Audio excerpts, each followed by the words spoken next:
ये अनेक महायोद्धाओं की तरह हमारे साथ कुछ छल कर रहे हैं। कहाँ है स्वामी त्रिलोकीनाथ? हम उनसे मिलना चाहते हैं। जो तुम ये सोचते हो कि तुमने अपने शत्रुओं को मृत्यु के जाल में जकड़ रखा है, सत्य तो ये है भवानी सिंह कि तुम स्वयं विनाश के द्वार तक पहुंच चुके हो। चुनारगढ़ के अय्यार का इस महल में आना ये सिद्ध करता है महाराज वीरेंद्र सिंह युवराज को छुड़ाने की कोशिश कर रहे हैं।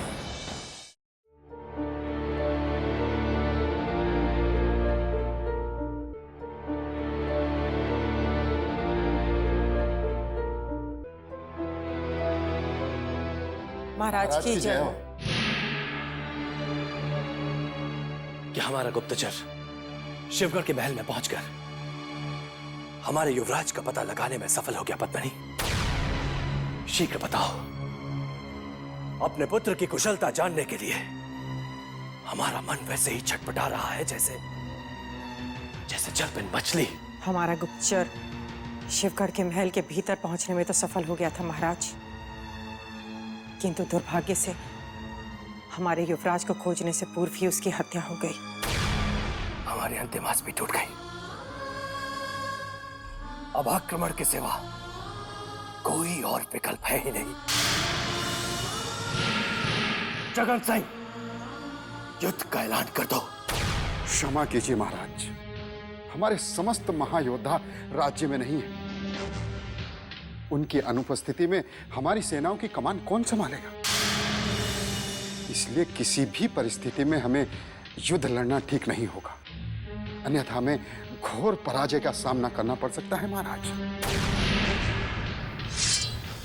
अब कमान हम स्वयं संभालेंगे, क्योंकि शत्रु शिवदत्त के अभिमान और हमारे कष्टों की अब अति हो चुकी है। शत्रु की अति समाप्त होने का समय आ गया है महाराज। हमारे महायोद्धा कभी भी युवराज को मुक्त करा सकते हैं और युवराज के मुक्त होते ही हम शत्रु पर आक्रमण कर देंगे। नहीं, नहीं, नहीं!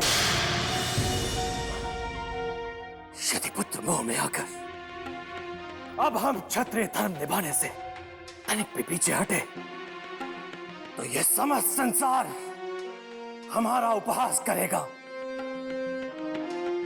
नहीं, अब केवल युद्ध होगा, रक्तपात होगा और भीषण भीषण नरसंहार होगा और शत्रुओं के मस्तक काट काट कर हमारी यह तलवार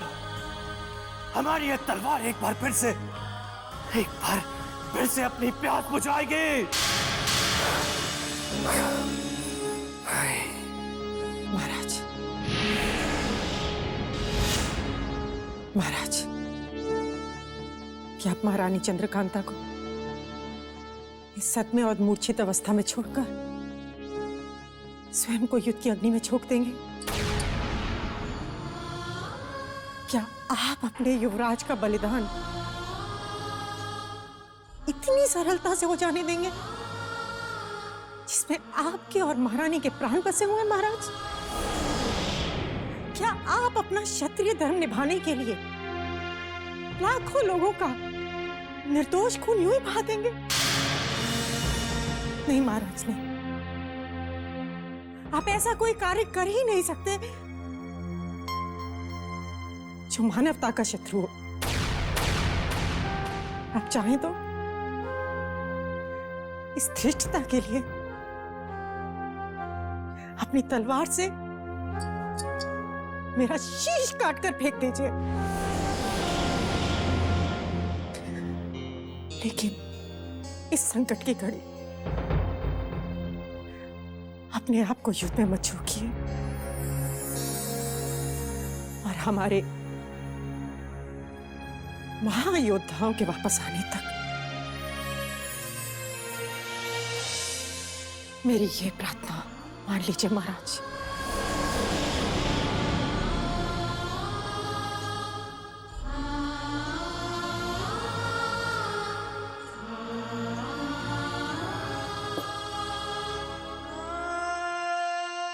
महारानी की याद दिलाकर तुमने हमें एक बार फिर से भावुक कर दिया है पद्मिनी। कितने विवश हैं आप, ना तो हम आगे बढ़ सकते हैं और ना ही अपने कदम पीछे हटा सकते हैं।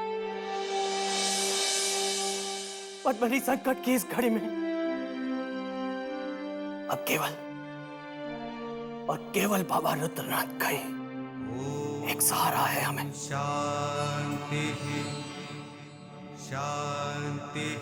भूपेंद्र सिंह, तत्काल विंध्याचल के आश्रम जाकर बाबा रुद्रनाथ तक ये संदेश पहुंचा दो कि हम अति शीघ्र उनके चरणों के दर्शन करना चाहते हैं। जो आज्ञा महाराज।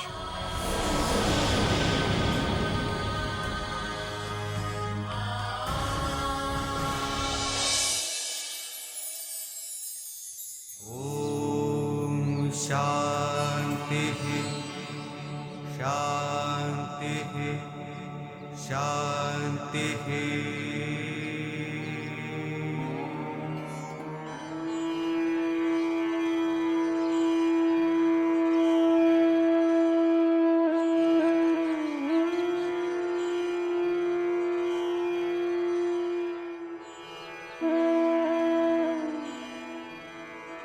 बाबा रुद्रनाथ तो ध्यान में लीन है, पता नहीं कब ध्यान टूटेगा।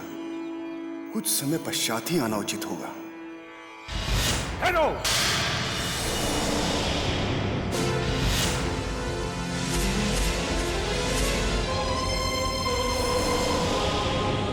प्रणाम गुरु। पहले ये बता मूर्ख, किसने तुझे हमारा ध्यान भंग करने के लिए यहाँ भेजा? यहाँ आकर तूने आश्रम का समस्त वातावरण दूषित कर दिया है। शीघ्र बता कि तू बिना आज्ञा के अंदर आने का साहस कैसे बटोर सका, अन्यथा हम तुझे भस्म कर देंगे।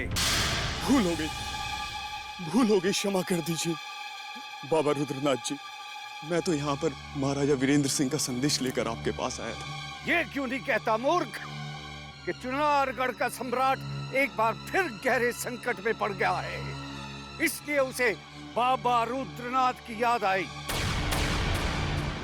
और अगर वो संकट से मुक्त होना ही चाहता था तो फिर स्वयं हमारे आश्रम में क्यों नहीं आया?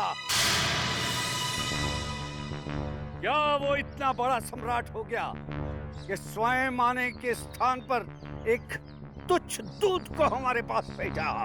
दुर्भाग्य से महाराज वीरेंद्र सिंह एक लंबे समय से अपने महल से बाहर नहीं आ सके, क्योंकि महारानी चंद्रकांता एक लंबे समय से मूर्छित अवस्था में, और हमारे बड़े युवराज शिवगढ़ के शत्रुओं ने उन्हें बंदी बना रखा है। तो युद्ध क्यों नहीं छिड़ा? क्या चुनारगढ़ के सम्राट में इतनी शक्ति भी नहीं बची कि राय के दाने जितने नन्हे शिवगढ़ के ऊपर आक्रमण करके अपने पुत्र को मुक्त करा सके? चुनारगढ़ के समस्त महायोद्धा शिवगढ़ में युवराज को छुड़ाने के लिए प्रयास कर रहे हैं, और जैसे ही युवराज लौट आएंगे वैसे ही महाराजा वीरेंद्र सिंह शिवगढ़ पर आक्रमण कर देंगे। अरे मूर्ख, जब चुनारगढ़ के सम्राट को अपने महायोद्धाओं की शक्ति और बल पर इतना विश्वास है तो फिर हमारे पास क्या लेने आया है? मैं आपको चुनारगढ़ में आमंत्रित करने के लिए आया हूँ, क्योंकि हमारे महाराज वीरेंद्र सिंह चारों तरफ से अकेले पड़ गए हैं और उनका धैर्य टूट चुका है। अगर अब आपका आशीर्वाद उन्हें नहीं मिला तो बिना महायोद्धाओं के युद्ध की घोषणा कर देंगे।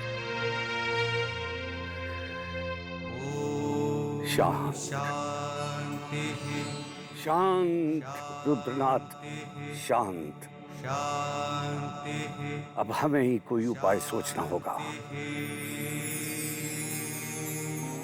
क्या कह दे अपने सम्राट से कि जब चुनारगढ़ के आकाश पर अमावस्या की काली रात का अंधकार छा जाएगा और चुनारगढ़ का समस्त राजमहल घोर अंधकार में डूब जाएगा, तब बाबा रुद्रनाथ स्वयं सम्राट वीरेंद्र सिंह के समक्ष प्रकट हो जाएंगे।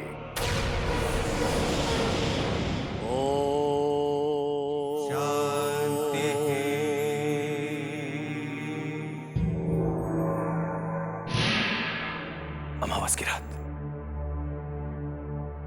बाबा रुद्रनाथ अमावस की रात को महल में पधारेंगे। परंतु क्यों? जबकि सारे संसार में वो रात अति अशुभ मानी जाती है। फिर आखिर ऐसे समय पे बाबा ने महल में आने का निर्णय क्यों लिया? महाराज, इसका उत्तर तो बाबा रुद्रनाथ स्वयं ही दे सकते। अवश्य कोई रहस्य छुपा है जो उन्होंने उस अशुभ घड़ी में यहाँ आने का निर्णय लिया है। बाबा रुद्रनाथ ने पहले तो हमारा निमंत्रण ठुकरा दिया था, किंतु जब उन्हें पता चला कि हमारे युवराज शिवगढ़ में बंदी हैं और हमारे समस्त महायोद्धा उन्हें छुड़ाने के लिए गए हैं, तब वो मान गए और उन्होंने अमावस की काली रात को महल में आने की अनुमति दे दी है। परंतु बिना हमारी अनुमति के तुमने उन्हें हमारे सारे भेद कैसे बता दिए? भूपेंद्र सिंह, हमने तुम्हें उन्हें निमंत्रण देने भेजा था, ना कि उनसे मंत्रणा करने। क्षमा कीजिए महाराज, अगर मैं सत्य नहीं बताता तो वो कभी हमारा निमंत्रण स्वीकार नहीं करते। एक बार तो उन्होंने मुझे धुतकार ही दिया और वो क्रोधित हो गए कि उन्हें आमंत्रित करने के लिए आप या चुनारगढ़ का कोई वरिष्ठ योद्धा क्यों नहीं आया। इसलिए सत्य बताने के सिवाय मेरे पास कोई मार्ग नहीं था। महाराज, आप बाबा रुद्रनाथ के अभिमान और अति क्रोधी स्वभाव से भली भांति परिचित हैं। यदि उन्हें सत्य नहीं बताया जाता, वो चुनारगढ़ आने का निमंत्रण ठुकरा देते और हमारे संकट और बढ़ जाते। अब तो हमें संकट ही संकट दिखाई दे रहे हैं, क्योंकि बाबा रुद्रनाथ का अमावस की रात को महल में आने का निर्णय अवश्य ही किसी अज्ञात अनिष्ट का संकेत है, और जिसका पता उनके आने के बाद चलेगा। न जाने कब आएगी वो अमावस की काली रात।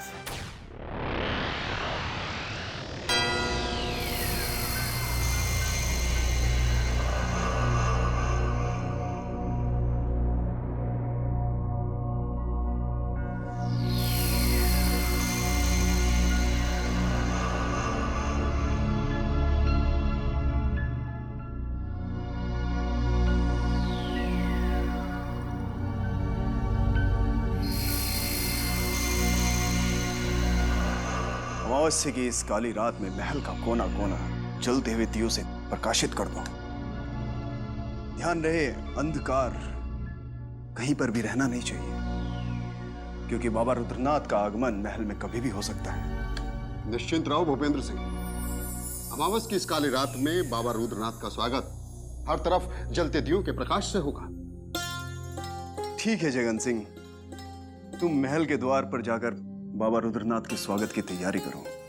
हम सैनिकों के साथ जाकर महाराजा वीरेंद्र सिंह के कक्ष को जलते हुए दियों से प्रकाशित करते हैं। और ध्यान रहे, जैसे ही बाबा रुद्रनाथ महल के मुख्य द्वार पर पहुंचे, उन्हें सम्मान पूर्वक महाराज के कक्ष तक लेकर आने की जिम्मेदारी आप पर है। ठीक है।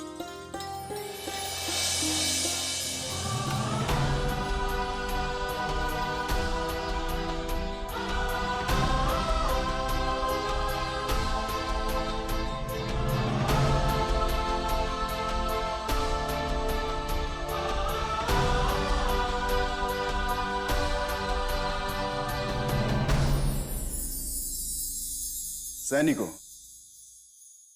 महाराज के कक्ष को दियों की रोशनी से सजा दिया जाए। जाओ।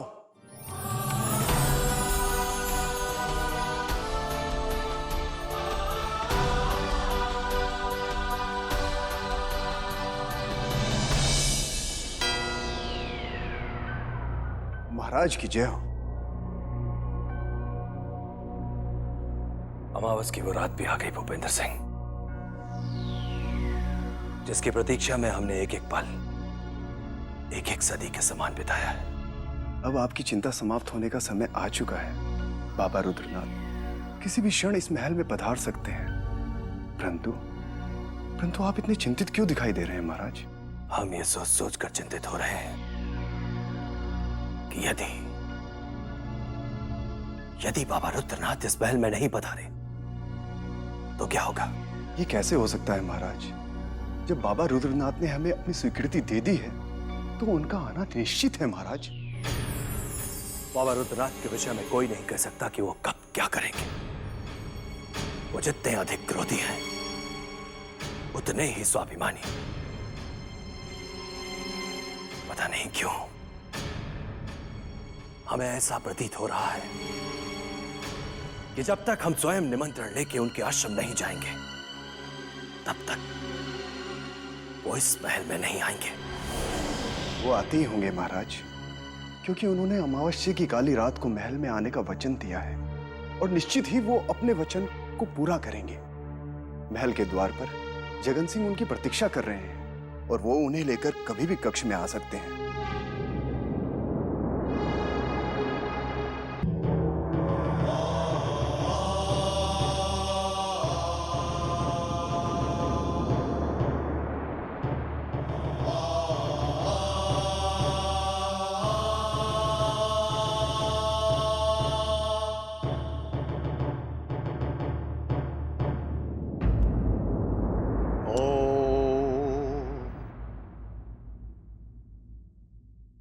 बाबा रुद्रनाथ की जय हो। वर्षों के पश्चात आपने अपने चरण कमल एक बार फिर से इस महल में रखकर हम पर बहुत बड़ा उपकार किया है। परंतु तूने सदा अपने स्वार्थ का ही परिचय दिया है सम्राट वीरेंद्र सिंह। जब संकटों के बादल तुझे चारों तरफ से घेर लेते हैं और दुखों की बिजलियां तुझ पर गिरने लगती हैं, तब तुझे अपने बाबा रुद्रनाथ की याद आती है।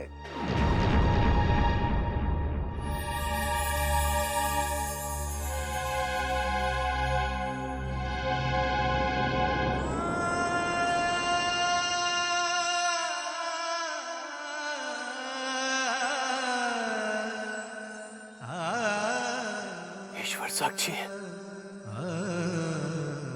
कि सदा आप हमारे और रानी चंद्रकांता के मन में किसी देवता के समान बसे रहे हैं बाबा रुद्रनाथ। इससे पूर्व कि हम आश्रम आकर आपके दर्शन करते, न जाने कहां से हम पर दुखों के अनेकों पहाड़ टूट पड़े। बाबा हमारे युवराजों को शत्रु ने बंदी बना लिया और उनके विछोह में महारानी चंद्रकांता मृत्युशैया पर आ गई। बाबा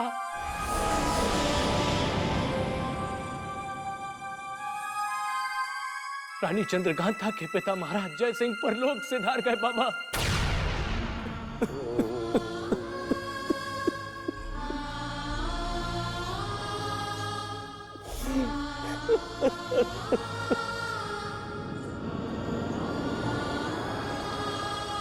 ये तो तेरे साथ हो नहीं था राजन,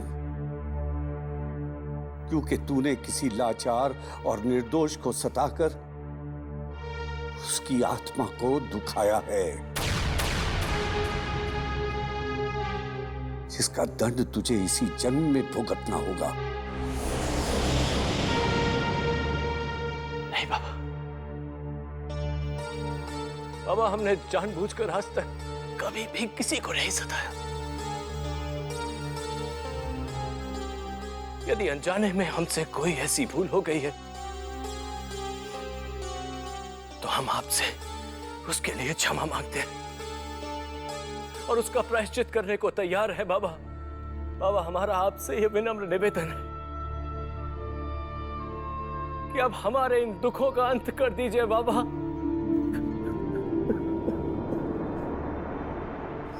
हमारे दुखों का अंत कर दीजिए बाबा।